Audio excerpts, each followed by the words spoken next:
Стук в задней подвеске. Появился стук в задней правой части автомобиля. Загоняю на смотровой канал и вижу набой на амортизаторе. Почему он появился сейчас?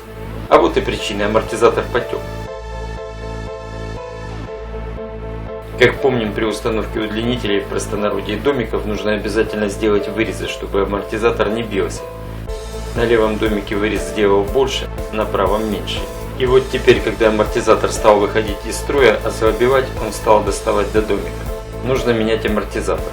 Однако я их покупаю в интернете, поэтому пока я закажу, пока их пришлю, пройдет некоторое время. И чтобы не сломать домики и крепления на балке, пока у меня появится новый амортизатор, сделаю в домике вырез побольше. Снимаю домик, выкрутив два болта, выбиваю его, делаю больше вырез, очищаю и смазываю, как обычно, мовилем. И ставлю на место. А дальше заказываю амортизаторы и буду их менять.